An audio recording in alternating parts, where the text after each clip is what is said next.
အားလုံးပဲမင်္ဂလာပါဗျဒီနေ့မှာတော့ brother တော်တော်များများတောင်းဆိုထားတဲ့ China စာပါကိုဘယ်လိုဖွင့်မလဲဆိုတာကိုကျွန်တော်ပြောကြတော့မှဖြစ်ပါတယ်ကြဗီဒီယိုလေးမစခင်မှာဒီဗီဒီယိုလေးကို brother တို့ like and comment လေးတိုးမဟုတ် YouTube မှာကြည့်နေဆိုတော့ subscribe လေးလုပ်ပါအောင်လို့လည်းကျွန်တော်ပြောချင်ပါတယ်ကြကျွန်တော်တို့ပထမဦးဆုံးအနေနဲ့ကိုခဲတဲ့ဝင်ပါမယ်တက် China စာပါလို့ရိုက်ရှာပြီးတာနဲ့လေကောင်းဟာလေးကိုနှိပ်ပါမယ်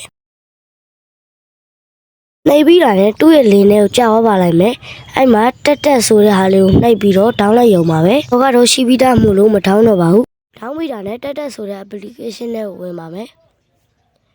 ဝင်ပြီးတာနဲ့အပေါ်မှာကြာထားတဲ့ AI လေးကိုနှိပ်လိုက်ပါနှိပ်ပြီးတာနဲ့ဘာသာတို့သူ့ထဲကနေပြီးတော့ကြံထွက်လိုက်ပါပေါ်မှာကြာထားတဲ့စေရုပ်ပုံစံလေးကိုထပ်နှိပ်ပါအဲ့မှာ Google ကောက်လေးနော်ဘာသာတို့ချက်ရုံပါပဲတတိယအချက်ကတော့ Play Store မှာလက်ချဝီဗီယန်လို့ရိုက်ရှာလိုက်ပါရိုက်ရှာပြီးတာနဲ့အောက်မှာကြရထားတဲ့လက်ချဝီဗီယန်ဆိုတဲ့ဟာလေးကို down လိုက်ပါကျွန်တော်ကတော့ down မိတာမို့လို့မ down ကြတော့ပါဘူးတတိယအချက်က Play Store မှာ Quiet လို့ရိုက်ရှာလိုက်ပါ Quiet Play Store မှာမတွေ့ဘူးဆိုရင်တော့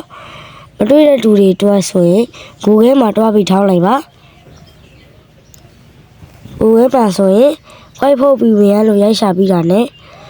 မကြလာတဲ့အပေါ်ဆုံးဟာလေးကိုနှိပ်ပြီးထောင်းလိုက်ရပါပဲ brother တို့နောက်တစ်ချက်ကလက်ချပူရနဲ့ဝင်မှာဝင်ပြီးတာနဲ့ဟောင်ကောင်မူဗီအောင်ချိတ်လိုက်ပါနောက်တစ်ခုက Quiet ဗီယန်နဲ့ထပ်ဝင်မှာ brother တို့ဆိုရင်တော့ဒီမှာGmail ကောင်မဖွင့်ရတယ်လို့ပေါ်နေမယ် brother တို့ password နဲ့ကို Gmail ကောင်ထည့်ပေးရုံပါပဲကျွန်တော်ကတော့ Gmail ကောင်ဖွင့်ပြီးသားမို့လို့ကျွန်တော်မဖွင့်ကြတော့ပါဘူး brother တို့ဒီလိုလေးကြာချိန်သွားပါပြီအပြီးကြတော့ brother တို့ China ဘာရှင်း mobile လေးချက်ထဲကိုဝင်လိုက်ပါဝင်ပြီးတာနဲ့ပေါ်ဆုံးကဟာလေးကိုနှိပ်လိုက်ပါနှိပ်ပြီးတာနဲ့ brother တို့အလို့နှိပ်ပါ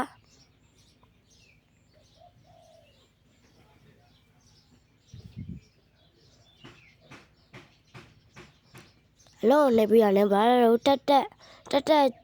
ဆိုတဲ့ဟာလေးကိုနှိပ်ပါအမှန်ကြီးလေးကိုချစ်ပြီးတော့တက်ဆိုတဲ့ဟာလေးကိုနှိပ်လိုက်ပါ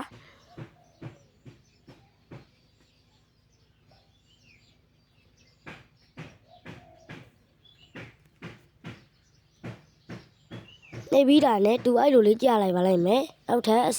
ဆေးရောင်လေးကိုထပ်နှိပ်လိုက်ပါထပ်နှိပ်ပြီးတာနဲ့ brother တို့ခဏဆောက်လိုက်ပါအဲ့မှာ brother ကျွန်တော်ကတော့နှိမ်ထည့်စရာမလိုတော့ဘူး brother တို့နှိမ်ထည့်စရာ